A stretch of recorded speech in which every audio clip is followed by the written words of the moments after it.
সামনে একটা বড় ফাসাদ অপেক্ষা করছে, আল্লাহ ভালো জানেন। একটা বড় মালহামা হবে পৃথিবীতে, মহাযুদ্ধ। এই যুদ্ধে পৃথিবীর অনেক মানুষ মারা যাবে, এমনটা হাদিসের মধ্যে এসেছে। কে জানে, আল্লাহ ভালো জানেন এটা কবে হবে, কত সালে, কিভাবে হবে। এমন হতেও পারে এটাই সেই পারমাণবিক যুদ্ধের সূচনা, আল্লাহু আলাম। কারণ তারা শুরু করেছিল চাইনকে কেন্দ্র করে, সেখানে পারে নাই। কেন্দ্র করে চেষ্টা করেছে একটা মহাযুদ্ধ লাগানোর, পারে নাই। সিরিয়াকে কেন্দ্র করে প্রায় হয়েই গিয়েছিল, এখানে অনেকগুলো দেশ ইনভলভ হয়ে গিয়েছিল, কিন্তু নিউক্লিয়ার যুদ্ধ পর্যন্ত যায়নি। কিছু মানুষ চাচ্ছে, একটা সভ্যতা চাচ্ছে যে পৃথিবীতে একটা মহাযুদ্ধ ঘটুক, এর ফলে পৃথিবীর ম্যাক্সিমাম মানুষ যেন মারা যায়, পরাশক্তিগুলো দমন হয়ে যায়, সে নতুন করে রাইজ করবে, সেই অপেক্ষায় বসে আছে। এবং তার নাম কি সেটা আপনারা আমার চেয়ে ভালো জানেন। প্রথম বিশ্বযুদ্ধের পরে একটা কান্ট্রি বিশ্বের রুলিং স্টেট হয়েছে, দ্বিতীয় বিশ্বযুদ্ধের পর আরেকটা কান্ট্রি বিশ্বের রুলিং স্টেট হয়েছে। এখন অন্য কোনো রাষ্ট্রকে যদি পৃথিবীর শাসন রাষ্ট্র হিসেবে আত্মপ্রকাশ করতে হয়, তাহলে বিশ্বে আরেকটা বড় যুদ্ধের দরকার আছে। জ্ঞানী মানুষ ইশারা বুঝবেন, তারা এই চেষ্টাই করছে। এভাবে বিশ্বের পরাশক্তিগুলোকে তারা লড়িয়ে দেওয়ার চেষ্টা করছে, এবং পিছন থেকে তারা দাবার গুটি চালছে, তারা সামনে আসবে না। এগুলো তারা বুঝবে যাদের দু চোখ আছে, খিদর আলাইহিস সালামের মতো। তারা বুঝবে না, লাহুম কুলুবুন লা ইয়াফকাহুনা বিহা ওয়া লাহুম আযানুন লা ইয়াসমাউনা বিহা ওয়া লাহুম আ'য়ুনুন লা ইউবসিরুনা বিহা উলাইকা কাল আনআম বাল হুম আদাল। এই শ্রেণীর মানুষ এগুলো বুঝবে না। আল্লাহ সুবহানাহু ওয়া তাআলা পবিত্র কুরআনুল কারীমের মধ্যে একটা সংক্ষিপ্ত এবং সারগর্ভ সূরা নাজিল করেছেন, তার নাম সূরাতুল আসর। আল্লাহ পাক এই সূরার মধ্যে মানব জাতির সাফল্যের, ইহকালীন কল্যাণ আর পরকালীন মুক্তির 4টা মৌলিক কাজ বলেছেন, যেটা আপনারা অনেকেই জানেন। আল্লাহ পাক প্রথমেই সময়ের কসম করেছেন, ওয়াল আসরি, সময়ের কসম। বা'দা আউযু বিল্লাহি মিনাশ শাইতানির রাজিম। সময়ের কসম করে আল্লাহ পাক বোঝাতে চাচ্ছেন সময় আমাদের জন্য খুবই প্রেশিয়াস বা মূল্যবান। সময় চলে গেলে ফিরে আসবে না। কিয়ামতের মাঠে যে 5টা প্রশ্ন হবে, তার মধ্যে প্রথম 2টাই কিন্তু সময় সংক্রান্ত। প্রথমটা হচ্ছে তোমার সারা জীবন কোন কাজে ব্যয় করেছো, দ্বিতীয়টা হচ্ছে তোমার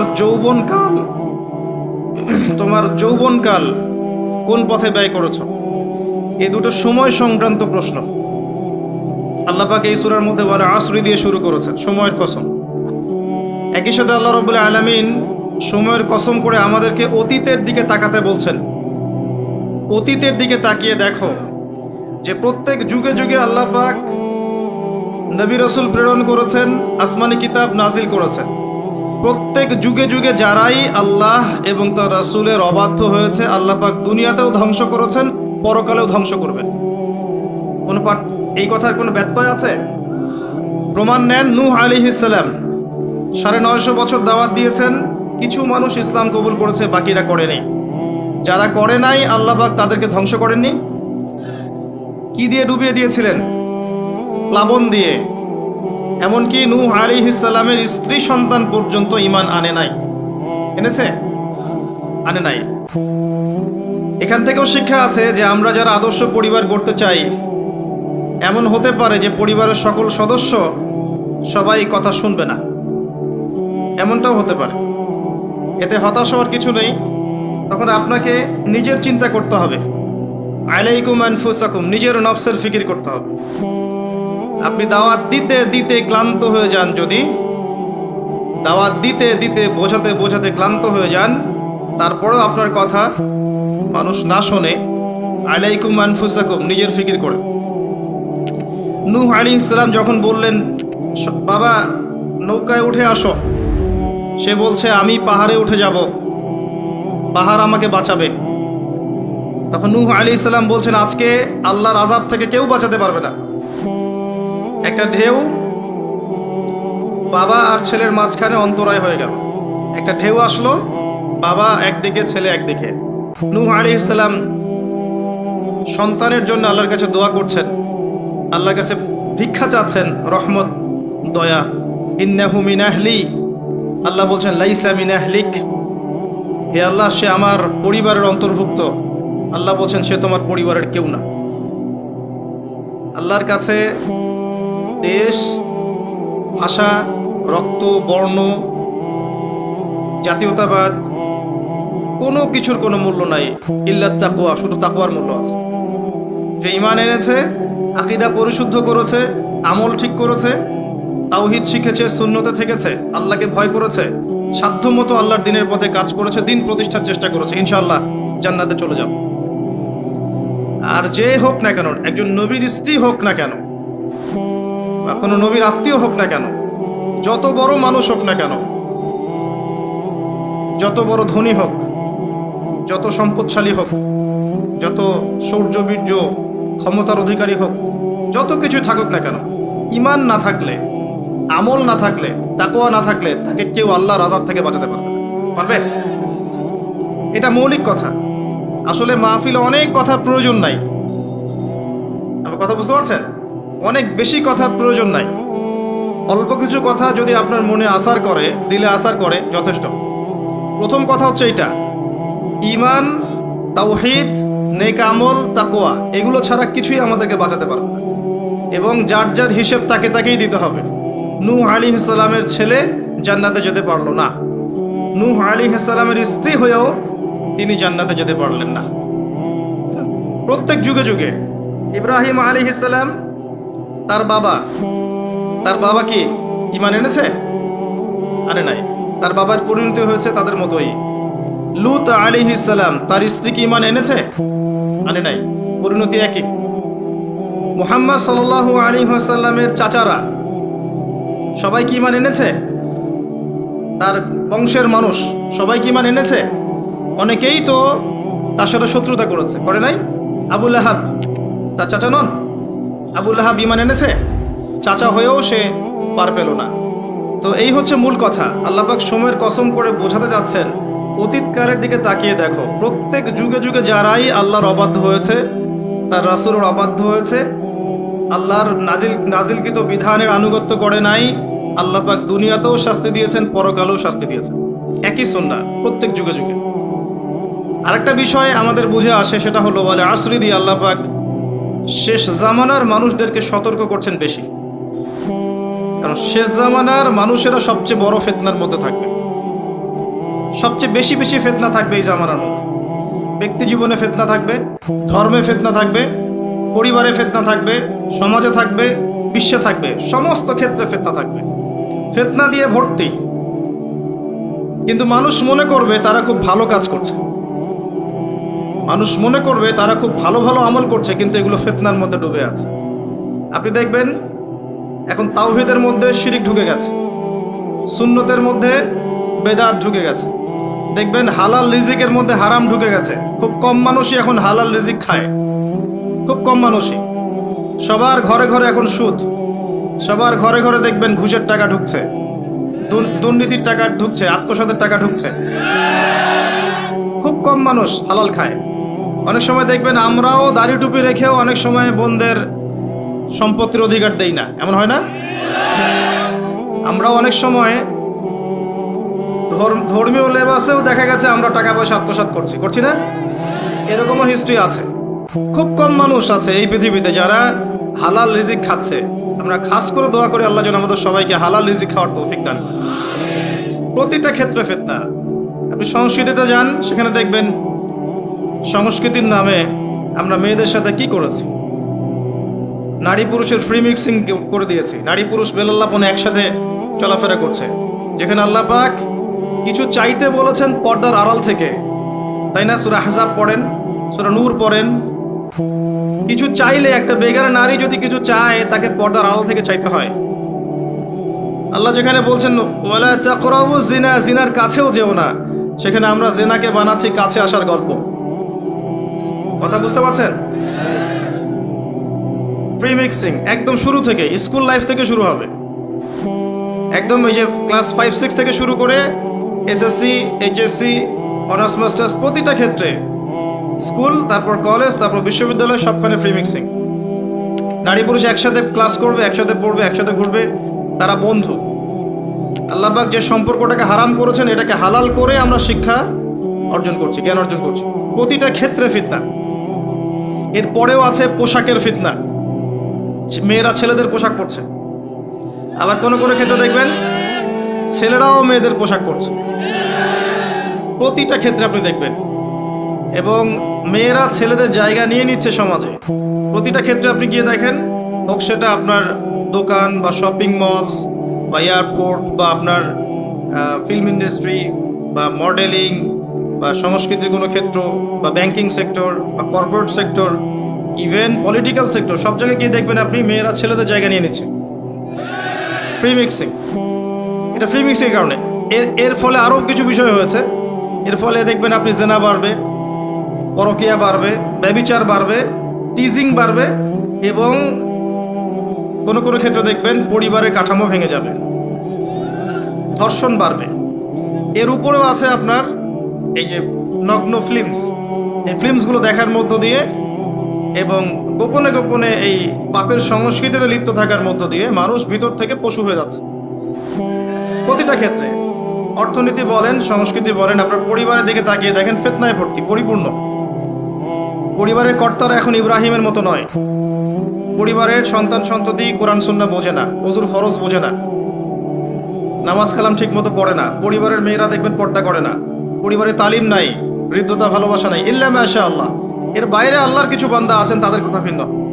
ম্যাক্সিমাম পরিবারের অবস্থা, পরিবারের উপার্জনে ঠিক নাই, কোন পথে টাকা ঢুকছে পরিবারে ঠিক নাই, ঢুকলেই হলো, হালাল হোক আর হারাম হোক, এই হচ্ছে আমাদের টার্গেট।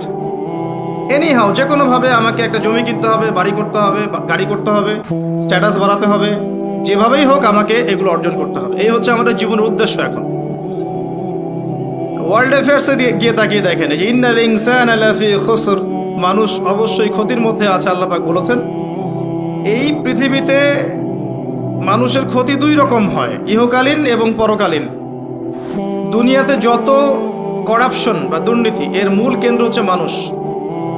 প্রতিটা ক্ষেত্রে মানুষ ফিতনা ফাসাদ সৃষ্টি করেছে। আল্লাহ এই কথাটা বলেছেন, যাহারাল ফাসাদু ফিল বাররি ওয়াল বাহরি বিমা কাসাবাত আইদিন নাস। জলে স্থলে যত বিপর্যয় ছড়িয়ে পড়েছে, এটা মানুষের হাতের কামাই, মানুষের হাতের কামাই। এমনকি আমরা পরিবেশটাকেও নষ্ট করে ফেলেছি, আবহাওয়াকে নষ্ট করে ফেলেছি, জলবায়ু নষ্ট করে ফেলেছি, পানির স্তর নিচে নামিয়ে দিচ্ছি, অপচয় করেছি। কোনো সেক্টর বাকি রাখি নাই ফাসাদ সৃষ্টি করতে। সামনে একটা বড় ফাসাদ অপেক্ষা করছে, আল্লাহ ভালো জানেন। একটা বড় মালহামা হবে পৃথিবীতে, মহাযুদ্ধ। এই যুদ্ধে পৃথিবীর অনেক মানুষ মারা যাবে, এমনটা হাদিসের মধ্যে এসেছে। কে জানে, আল্লাহ ভালো জানেন এটা কবে হবে, কত সালে, কিভাবে হবে, আল্লাহ ভালো জানেন। এমন হতেও পারে এটাই সেই পারমাণবিক যুদ্ধের সূচনা, আল্লাহু আলাম। কারণ তারা শুরু করেছিল প্যালেস্টাইনকে কেন্দ্র করে, সেখানে পারে নাই। সিরিয়াকে কেন্দ্র করে চেষ্টা করেছে একটা মহাযুদ্ধ লাগানোর, পারে নাই। সিরিয়াকে কেন্দ্র করে প্রায় হয়েই গিয়েছিল, এখানে অনেকগুলো দেশ ইনভলভ হয়ে গিয়েছিল, কিন্তু নিউক্লিয়ার যুদ্ধ পর্যন্ত যায়নি। কিছু মানুষ চাচ্ছে, একটা সভ্যতা চাচ্ছে যে পৃথিবীতে একটা মহাযুদ্ধ ঘটুক, এর ফলে পৃথিবীর ম্যাক্সিমাম মানুষ যেন মারা যায়, পরাশক্তিগুলো দমন হয়ে যায়, সে নতুন করে রাইজ করবে, সেই অপেক্ষায় বসে আছে। এবং তার নাম কি সেটা আপনারা আমার চেয়ে ভালো জানেন।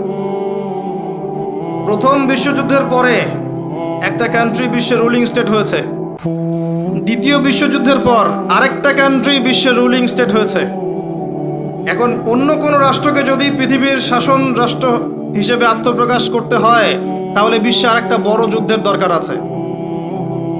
জ্ঞানী মানুষ ইশারা বুঝবেন, তারা এই চেষ্টাই করছে। এভাবে বিশ্বের পরাশক্তিগুলোকে তারা লড়িয়ে দেওয়ার চেষ্টা করছে এবং পিছন থেকে তারা দাবার গুটি চালছে, তারা সামনে আসবে না। এগুলো তারা বুঝবে যাদের দু চোখ আছে, খিদর আলাইহিস সালামের মতো।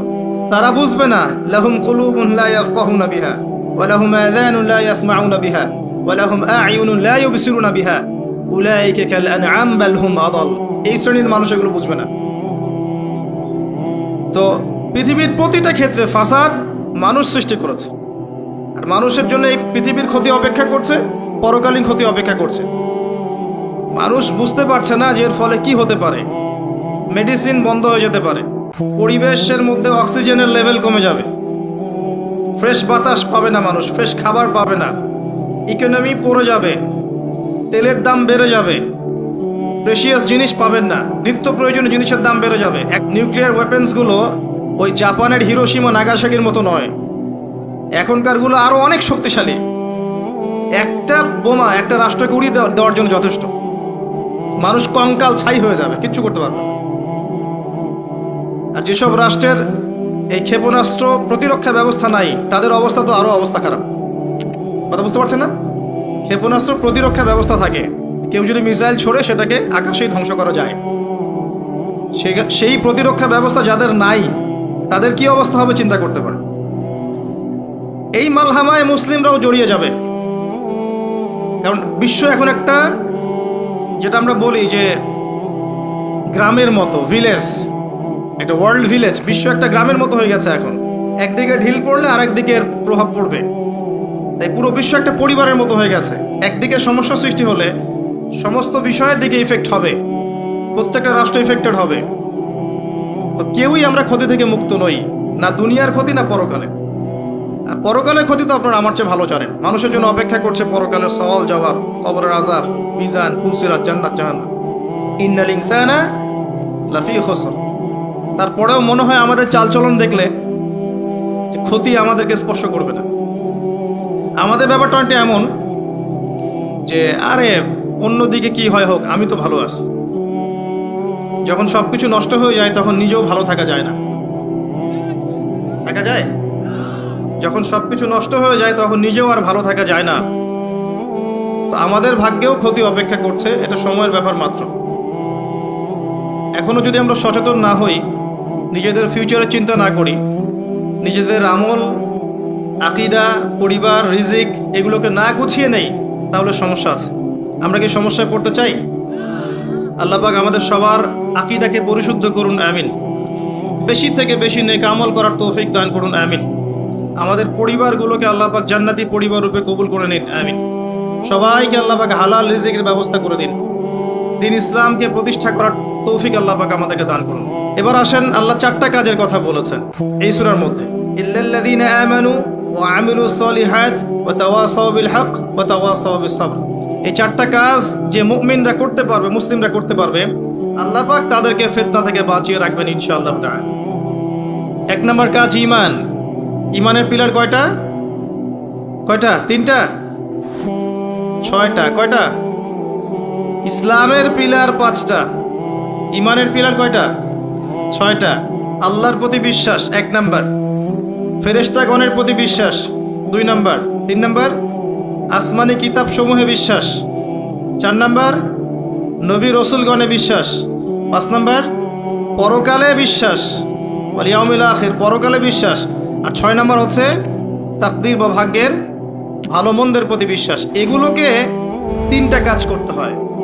মনে বিশ্বাস করতে হয়, মুখে স্বীকৃতি প্রদান করতে হয়, এবং কাজে বাস্তবায়ন করতে হয়। কেউ যদি খালি বলে, মুখে বলে লা ইলাহা ইল্লাল্লাহ, কাজ নাই, চলবে? এই 3টা হচ্ছে আমাদের ঈমানকে টিকিয়ে রাখার মূল মন্ত্র। মনে বিশ্বাস, মৌখিক স্বীকৃতি এবং কাজে বাস্তবায়ন। আল্লাহ পাক আমাদের সবাইকে এটা করার তৌফিক দান করুন। এই ঈমান আনার পরে আমলে সালেহ করতে হয়। আমলে সালেহ কি জিনিস? সহজ কথায় বলছি, কোরআন এবং সুন্নায়, কোরআন এবং হাদিসে আল্লাহ এবং তার রাসূল সাল্লাল্লাহু আলাইহি ওয়াসাল্লাম যতগুলো কাজ করতে বলেছেন সেগুলো করা হচ্ছে আমলে সালেহ। এবং কোরআন এবং সুন্নায় আল্লাহ এবং তার রাসূল যত বিষয় থেকে নিষেধ করেছেন সেগুলো থেকে দূরে থাকাও হচ্ছে আমলে সালেহ। কথা কি বোঝা যায়? যেমন আল্লাহ পাক সালাত আদায় করতে বলেছেন, 5 ওয়াক্ত আদায় করি তো আমরা, এটা আমলে সালেহ। আল্লাহ পাক যাকাত দিতে বলেছেন, নেশাব পরিমাণ সম্পত্তি হলে যাকাত দেই তো আমরা, এটা আমলে সালেহ। দেখছেন ভয়েস কমে গেছে। যাকাত সবাই দেন? সবাই যাকাত দেয় না। সবাই যদি যাকাত দিত, বাংলাদেশের যাদের যাকাত ফরজ হয়েছে এরা যদি সবাই ঠিকঠাক যাকাত দিত, অথবা যাকাত আদায় করা যেত সবার কাছ থেকে, বাংলাদেশের একটা মানুষ না খেয়ে মারা যেত না। চ্যালেঞ্জ করলাম, একটা মানুষও না, ইনশাআল্লাহ তাআলা, ইনশাআল্লাহ তাআলা।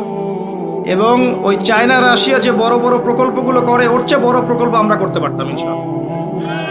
আমাদের সম্পদের অভাব হতো না।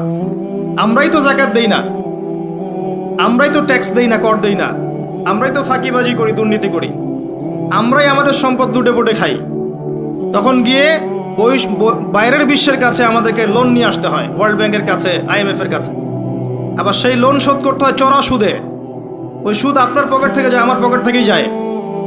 দাড়ি টুপি রেখে ভাবছেন যে সুদ খান না, সবাই সুদ খাই। কে বলেছে সুদ খান না? ওয়ার্ল্ড অ্যাফেয়ার্স বোঝেন না তাই। আমরা যদি সবাই জাকাত দিতে পারতাম, এই চায়না, রাশিয়া, আমেরিকার দাঁড়ানোর ক্ষমতা ছিল না আমাদের সামনে। প্রতিটা সেক্টরে আমরা উন্নতি করতে পারতাম, শুধুমাত্র ইকোনমিক সেক্টরে না, সমরাস্ত্র ক্ষেত্রে, মিলিটারি ক্ষেত্রে, অস্ত্রশস্ত্রের ক্ষেত্রে, প্রযুক্তির ক্ষেত্রে, প্রত্যেকটা সেক্টরে বাংলাদেশ হতো সুপার পাওয়ার ইনশাআল্লাহ তাআলা। এটা সম্ভব ছিল, আমরা করতে দেইনি, বিকজ আমরা আমাদের জাকাত দেইনি। আমরা আমাদের অর্থনীতিকে সমৃদ্ধ করার চেষ্টা করি নাই। একটা জাতির অর্থনীতি একটা বেসিক জিনিস। ইকোনমিক সেক্টর যদি ডেভেলপ না হয়, আপনি যতই তাকবীর মারেন, নারায়ে তাকবীর, আল্লাহু আকবার, কিছু করতে পারবেন না। এটা বাস্তবতা। শুধু আইওয়াস শোডাউন করে লাভ নাই তো, প্র্যাকটিক্যাল হন। আমাদের মাথা পিছু আয় কত, জীবনযাত্রার মান কেমন, অনেক কষ্ট করা হয় এই সেক্টরে। এখন একটা লেভেলে এসেছে, এটা সত্য কথা, যে এখন এই সময় একটা লেভেলে এসেছে যে জীবনযাত্রার মান কিছুটা উন্নত হয়েছে, এটা সত্য কথা, আগের চেয়ে উন্নত হয়েছে। কিন্তু অনেক সেক্টর পড়ে আছে যেখানে আমরা কিছু করতে পারছি না, যেমন প্রযুক্তি খাত, সমরাস্ত্র ক্ষেত্র, অস্ত্রশস্ত্র, মিলিটারি সায়েন্স, অনেক ক্ষেত্র আছে যেখানে আমরা ওদের মতো করতে পারিনি, কারণ আমাদের ইকোনমিক বেসটা দুর্বল। আমাদেরকে ওদের সুদ নিতে হচ্ছে, ওদের কাছ থেকে দান নিতে হচ্ছে, এবং ওরা শুধু এমনি এমনি আমাদেরকে হেল্প করতে চায় না, ওরা ওদের স্বার্থ বজায় রেখেই আমাদেরকে হেল্প করতে চায়। যে উপকার করতে চায়, টাকার ঝুলি নিয়ে, বাস্কেট অফ মানি নিয়ে সামনে আসে, এমনি এমনি আসে না। ওরা ওদের স্বার্থ বুঝে শুনে এটা করতে চায়, চড়া সুদ নিবে তারা, এবং এগুলো সুদ দিতে দিতে আমাদের অবস্থা খারাপ হয়ে যায়।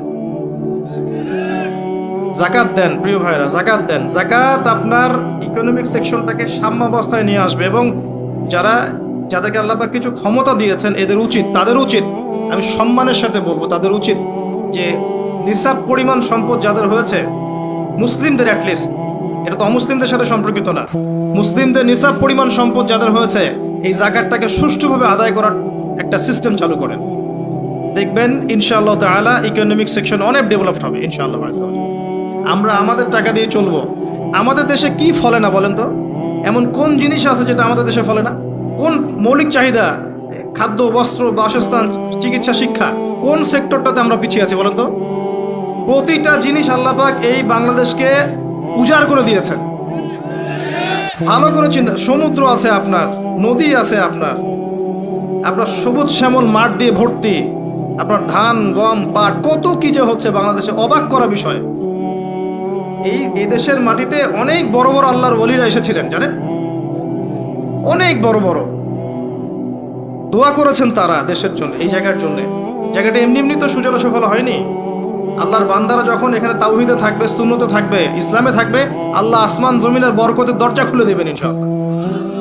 এখন পর্যন্ত এখানে বহু বরেণ্য ওলামা কেরাম আছেন, আল্লাহকে সেজদা করা মানুষের অভাব নাই, মানুষ 5 ওয়াক্ত নামাজ পড়ে, মানুষের মধ্যে ইসলামের প্রেম আছে, মহব্বত আছে। রমাজান মাসে তারা আরো বেশি মুসল্লি হয়ে যায়। অনেক দুর্বলতা আছে, কিন্তু আমাদের দেশের মানুষ ইসলামকে ভালোবাসে না, কোরআনকে ভালোবাসে। আল্লাহ পাক রহমতের প্রতিটা দরজা খুলে দিয়েছেন দেশের জন্য।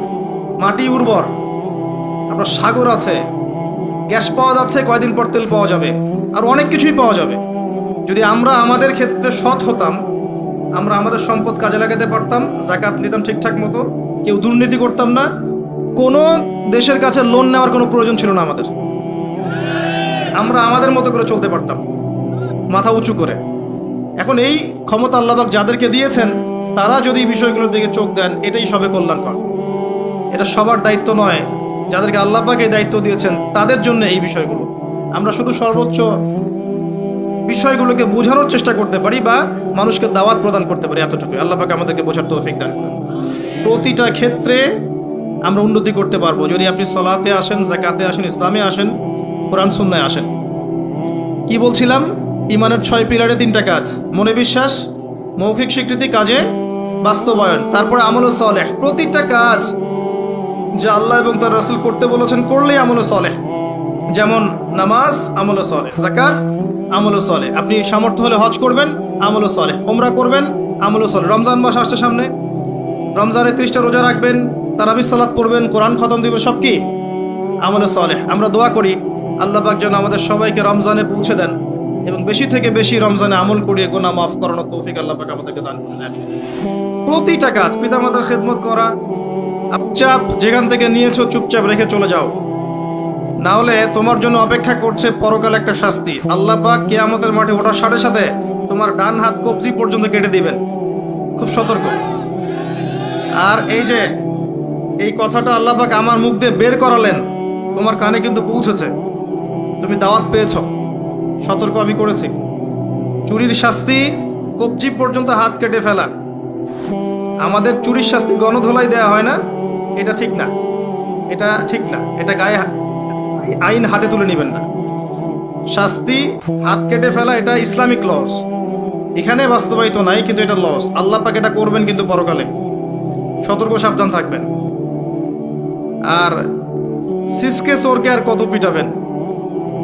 আপনার আমার মাথার উপরে তো অনেক বড় বড় চোর বসে থাকে, তখন কি করবেন? কোটটায় স্যুট পরে মানুষকে লুটছে, যত বেশি বাহ্যিক চাকচিক্য তত বড় প্রতারণা করা হয়, লুটপাট করা হয়। এগুলো তো আপনি কিছু করতে পারবেন না। যে ভাই এই কাজ করেছেন, আল্লাহর ওয়াস্তে এই বিষয়গুলো রেখে চলে যান, গোপনে রেখে চলে যান। ইনশাআল্লাহ আল্লাহ পাক আপনার পাপকে গোপন করে দিবেন, আল্লাহ আপনাকে মাফ করে দিবেন। আল্লাহকে ভয় করে এগুলো রেখে চলে যান। যদি আপনি এই হারাম টাকা আপনি নিজের পেটে ঢোকান, জাহান্নামের আগুন পেটে ঢুকাবেন। আল্লাহ পাক বোঝার তৌফিক দান করুন। আসেন, আমি লম্বা সময় আলোচনা করতে পারবো না, আমি গুটিয়ে নিব। আমরা আমলে সালেহে কথা বলছিলাম। প্রতিটা কাজ যদি আপনি নবী সাল্লাল্লাহু আলাইহি ওয়াসাল্লামের সুন্নাহ মতো করেন, আমলে সালেহ হবে। চরিত্র রক্ষা করার জন্য আপনি বিয়ে শাদী করেছেন, পরিবারকে ভরণ পোষণ করাচ্ছেন, এমনকি স্ত্রীর সাথে যে মিলিত হচ্ছেন, এটাও আপনার নেকি হবে। প্রতিটা কাজ। একই সাথে আরেকটা পয়েন্ট ভুলবেন না, কোরআন এবং সুন্নাতে আল্লাহ পাক যত বিষয়কে নিষেধ করেছেন, এই নিষেধগুলো বর্জন করার নামও কিন্তু আমলে সালেহ। শুধুমাত্র নেকি কাজ করব আর পাপ কাজ ছাড়বো না, এমনটা কিন্তু আমলে সালেহ নয়। যেমন আল্লাহ পাক শিরিক করতে নিষেধ করেছেন, শিরিক না করা আমলে সালেহ। কুফরি করতে নিষেধ করেছেন, কুফরি না করা আমলে সালেহ। আল্লাহ পাক বেদাত করতে নিষেধ করেছেন, বেদাতি আমল না করা কি আমলে সালেহ। আল্লাহ পাক হারাম খেতে নিষেধ করেছেন, হালাল খাওয়া আমলে সালেহ। আল্লাহ পাক পর্দা করতে বলেছেন, বেপর্দায় না চলা আমলে সালেহ। আল্লাহ পাক জেনার ধার কাছেও যেতে নিষেধ করেছেন, তাই চরিত্র রক্ষার জন্য বিয়ে করা কি আমলে সালেহ। প্রতিটা কাজ যা আল্লাহ করতে বলেছেন করা আমলে সালেহ, রাসূল করতে বলেছেন সাল্লাল্লাহু আলাইহি ওয়াসাল্লাম করা আমলে সালেহ। সেই প্রতিটা কাজ যা আল্লাহ এবং তার রাসূল নিষেধ করেছেন, সেগুলো না করাও আমলে সালেহ। মনে থাকবে কথা। আমাদের একটা সমস্যা বলি এখন, আমরা যেটা করি সেটা হলো আমরা অনেক ভালো কাজ করি ঠিকই, কিন্তু আল্লাহর হারামগুলোকে ছাড়তে পারি না। কথা ঠিক না বেঠিক? দেখবেন নামাজ পড়ি 5 ওয়াক্ত, সুদ ছাড়তে পারি না, আছে না? আমরা যাকাত, আমরা দান সদাকা করি মাঝে মাঝে, ফরজ যাকাত দেই না। দেখবেন যে তাহাজ্জুদ পড়ছে বাবা, মেয়ে বেপর্দায় ঘুরে বেড়াচ্ছে, আছে না? বছর বছর হজ ওমরা করছি, এদিকে আল্লাহর হালালকে হারামও করছি, আল্লাহর হারামকে হালাল করছি। এই কাজগুলো আমরা করি না। আমরা অনেক সময় ভালো অনেক কাজ করি, দান সদাকা করি, নফল দান সদাকা করি, জুমার নামাজে যাই, ঈদের নামাজে যাই, হ্যাঁ, প্রতিবেশীর খোঁজ নেই, মানুষকে রক্ত দেই, চিকিৎসার জন্য কাজ করি, শিক্ষা ক্ষেত্রে কাজ করি, অনেক কিছুই করি আমরা ভালো কাজ, কিন্তু আল্লাহর নিষেধগুলো কিন্তু ছাড়ি না। আল্লাহর নিষেধটা ছাড়া সবচেয়ে বড় কথা, কারণ নেক আমল করা সহজ, আল্লাহর নিষেধ ছাড়াটা খুবই কঠিন, এটা মনে রাখবেন। নেক আমল করা সহজ, আল্লাহর জন্য কিছু ছাড়া অনেক কঠিন, অনেক কঠিন। আল্লাহ পাক আমাদেরকে ছাড়ার তৌফিক দান করুন। এরপর আল্লাহ পাক বলেছেন, ওয়াতাওয়াসাউ বিল হাক্কি ওয়াতাওয়াসাউ বিস সাবর। যারা হকের উপদেশ দেয় পরস্পরকে, একে অপরকে হকের উপদেশ দেয়। হকটা কি জিনিস? হকটা কি? এর সংজ্ঞা কে দিবে? আমি দিব না আপনি দিবেন না আল্লাহ দিবে? কার সংজ্ঞা নিবেন? হকটা কি কে বলবে, কে বুঝাবে? আল্লাহ বুঝাবেন। আল্লাহ বলছেন হকের সংজ্ঞা, সূরা কাহফ। আজকে জুমার রাত না? সূরা কাহফ অবশ্যই পড়বেন। সূরা কাহফের ফজিলত আপনাকে আল্লাহ পাক ফিতনা থেকে বাঁচাবে ইনশাআল্লাহ। এই সূরার 29 নম্বর আয়াতে গিয়ে দেখবেন আল্লাহ পাক হকের সংজ্ঞা দিয়েছেন। আল্লাহ পাক বলেছেন ওয়াকুলিল হাক্কু মির রাব্বিকুম, হক সেটাই, ভালো করে শুনেন, হক সেটাই, সত্য মিথ্যার মানদণ্ড সেটাই, ন্যায় অন্যায়ের মানদণ্ড সেটাই, জ্ঞানের মানদণ্ড সেটাই, ঠিক আছে, যেটা তোমার রবের পক্ষ থেকে নাজিল হয়। কি নাজিল হয়েছে? এখন আপনি বলেন কি নাজিল হয়েছে? যখন তাওরাত নাজিল হয়েছিল ওটাই হক ছিল, ইনজিল নাজিল হয়েছে ওটাই হক ছিল, জাবুর নাজিল হয়েছে ওটাই হক ছিল। এখন কি আছে? কোরআন এবং এর ব্যাখ্যা হাদিস। কিয়ামত পর্যন্ত কি অন্য কোনো উৎস আসবে? অন্য কোনো নবী আসবেন? আর কোনো রসুল আসবেন? গোলাম আহমেদ কাদিয়ানি যতই বলুক, সে কি নবী হয়ে যাবে? সুবহানাল্লাহ। কিছু মানুষ এখন তাদেরকেও নবী বলে গ্রহণ করছে।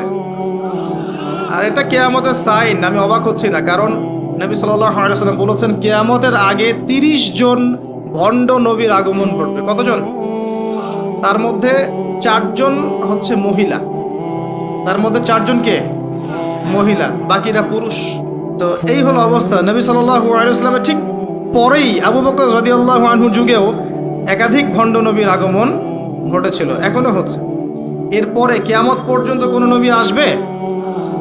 নবীর ওয়ারিশগণ থাকবেন। নবীর ওয়ারিশ কারা? উলামায়ে কেরাম, তারা নবীর ওয়ারিশ।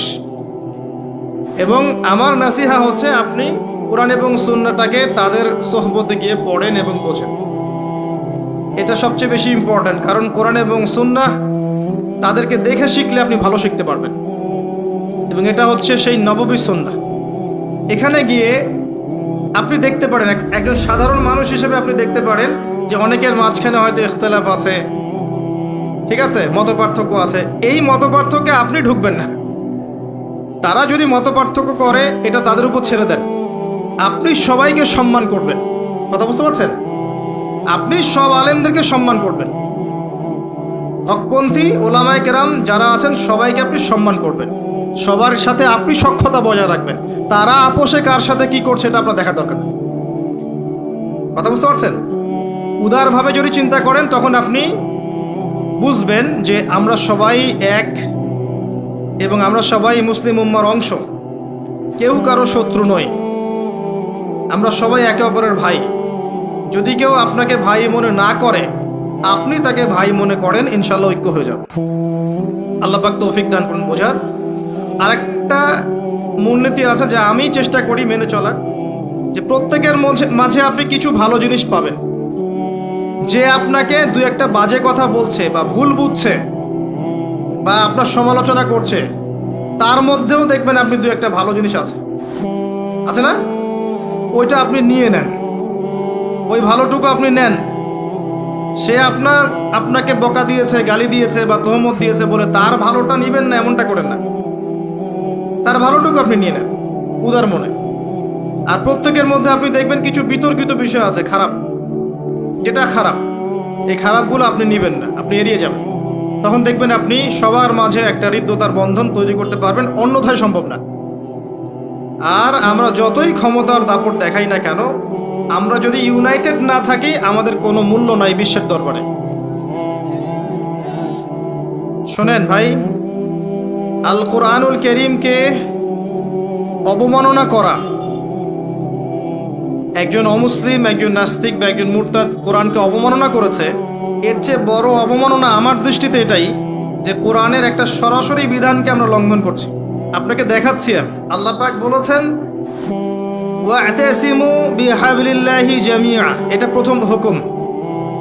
তোমরা আল্লাহর রজ্জুটা শক্ত করে ধরো, ওয়া'তাসিমু, শক্ত করে ধরো, জামিআন, ঐক্যবদ্ধভাবে, এভাবে হাতের আঙ্গুলগুলোর মধ্যে কোনো ফাঁক নাই, সেভাবে। সূরা সফ পড়ে দেখবেন, কান্নাহুম বুনিয়ানুম মারসুস, এইভাবে আল্লাহ পাক ধরতে বলেছেন, এভাবে। এটা প্রথম হুকুম। তারপরেই আবার বলেছেন ওয়ালা তাফাররাকু, এরকম হয়ে যেও না। দুটো কথা, ধরো আর বিভক্ত হয়েও না। আমরা ধরিও নাই, বিভক্ত হয়েছি। এখন আপনি বলেন যে কোরআনুল কারীমকে একজন নাস্তিক, একজন মুরতাদকে অবমাননা করেছে, ও তো জানেই না যে কোরআন কি জিনিস। এটা বড় বিষয় না, আমি জেনে বুঝে এই যে আয়াতগুলো মানছি না, এটা বড় বিষয়। কার দিকে চোখ তুলবেন আপনি? কার দিকে আঙ্গুল তুলবেন? নিজের দিকে আঙ্গুল তোলেন আগে। আগে নিজেদের আখেরে গোছান। আমি আল্লামা তকি উসমানী হাফিজাহুল্লাহ একটা বই থেকে একটা আয়াত স্মরণ করাই। একটা আয়াতকে নিয়ে তিনি একটা বই লিখে ফেলেছেন যে ইয়া আইয়ুহাল্লাযীনা আমানু আলাইকুম আনফুসাকুম লা ইয়াদুররুকুম মান দাল্লা ইন ইহতাদাইতুম ইলাল্লাহি মারজিউকুম জামিআন ফায়ুনাব্বিউকুম বিমা কুনতুম তা'মালুন। হে মুমিনগণ, তোমরা আগে নিজেরা নিজেদের নফসকে ঠিক করো, নিজের ঘর নিজে ঠিক করো, নিজের ঘর নিজে ঠিক করো, নিজের নফস নিজে ঠিক করো। আগে নিজের দিকে আঙ্গুল তোলেন। আমাদের দুর্বলতা কোথায়? আমাদের তাওহীদের সমস্যা আছে, সুন্নতে অনেক সময় সমস্যা আছে, রিজিকের সমস্যা আছে, ঐক্য নাই, মিল মহব্বত নাই, ইউনাইটেড প্ল্যাটফর্ম নাই। অন্যের দিকে আঙ্গুল তুলতে যাবেন কি জন্য? আগে নিজে ঠিক করেন। আলাইকুম আনফুসাকুম, এখানে আমরা কোরআনের সরাসরি বিরোধিতা করেছি, লঙ্ঘন করেছি। এটা কোরআনের আরো বড় অবমাননা আমার দৃষ্টিতে। এজন্যই রিকোয়েস্ট করি যে অ্যাটলিস্ট অর্থগুলো বোঝার চেষ্টা করুন। আপনি তিলাওয়াত তো করবেনই, প্রত্যেক হরফে 10 নাকি পাবেনই, এটাতে তো কেউ বাধা দিবে না। প্রত্যেক হরফে 10টা করে নাকি পাবেন। এই যে আয়াতটা আমি পড়ে শোনালাম, এটার যদি অর্থটা আপনি না জানতেন তাহলে কি এই মেসেজটা পেতেন? এই মেসেজটা কি পাওয়ার দরকার নাই? এটাই আল্লাহ পাক বলছেন, ওয়াযারু মা বাকিয়া মিনার রিবা, সুদের অবশিষ্ট অংশ ছেড়ে দাও। ওয়া ইল্লাম তাফআলু, যদি তোমরা এটা না করো, ফাআযানু বিহারবিন মিনাল্লাহি ওয়া রাসূলিহি, আল্লাহ এবং তার রাসূলের সাথে যুদ্ধের ঘোষণা শুনে রাখো। আল্লাহ এটা বলছেন, আমি খাচ্ছি। কে অবমাননা করলো বেশি, আমি না নাস্তিক? কে করলো? আর এই যে আয়াতটা আমি পড়ে শোনালাম, এটার যদি আপনাকে আমি অর্থটা না বলতাম, আপনি কি বুঝতে পারতেন?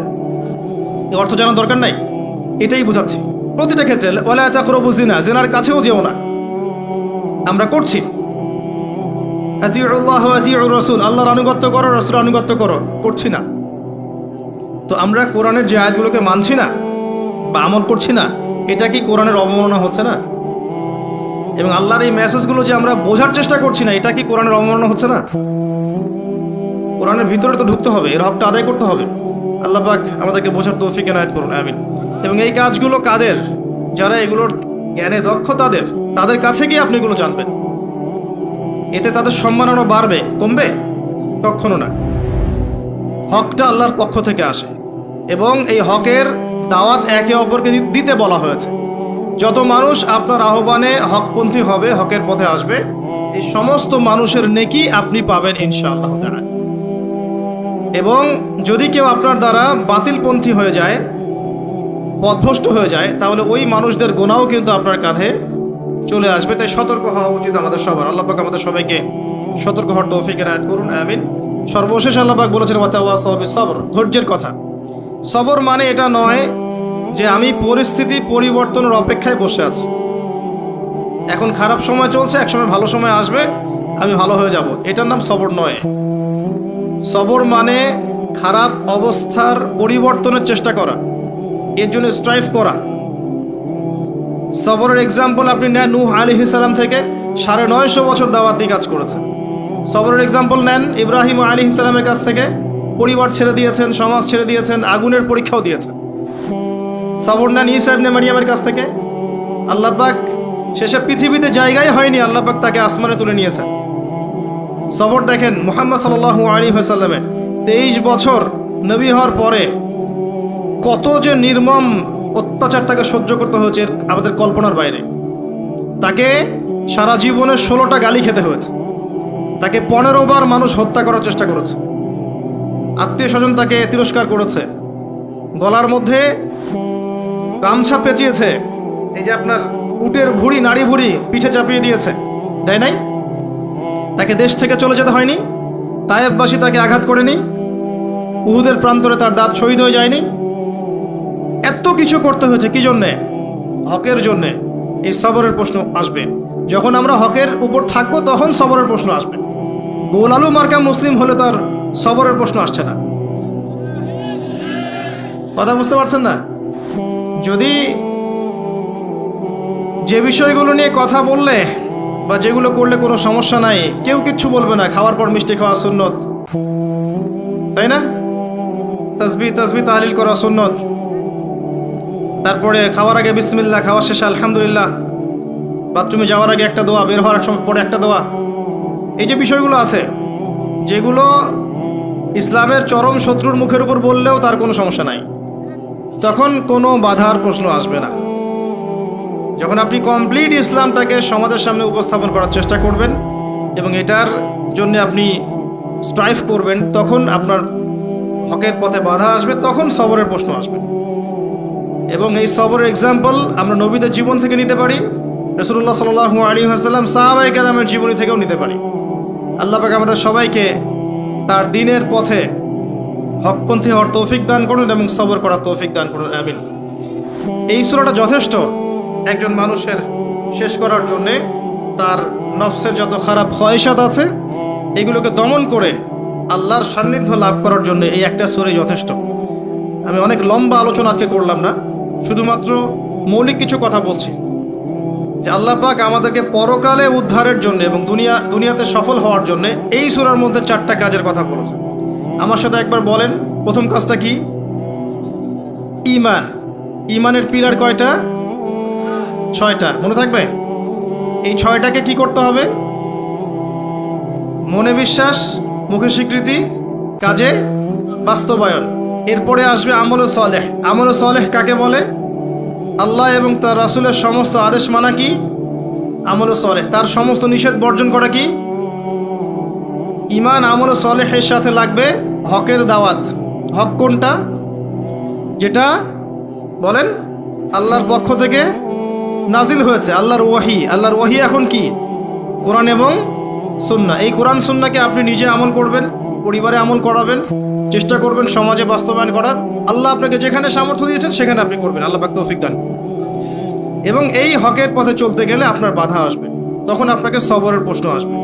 এবার আপনি সবর করবেন নূহ আলাইহিস সালামের মতো, ইব্রাহিম আলাইহিস সালামের মতো, মূসা ঈসা আলাইহিস সালাম তাদের মতো, মুহাম্মদ সাল্লাল্লাহু আলাইহি ওয়াসাল্লাম তার সাহাবায়ে কেরাম রাদিয়াল্লাহু আনহুম আজমাইন তাদের মতো। আল্লাহ পাক আমাদের সবাইকে এই 4টা গুণাবলী অর্জন করে তৌফিক ইনায়াত করুন, আমিন।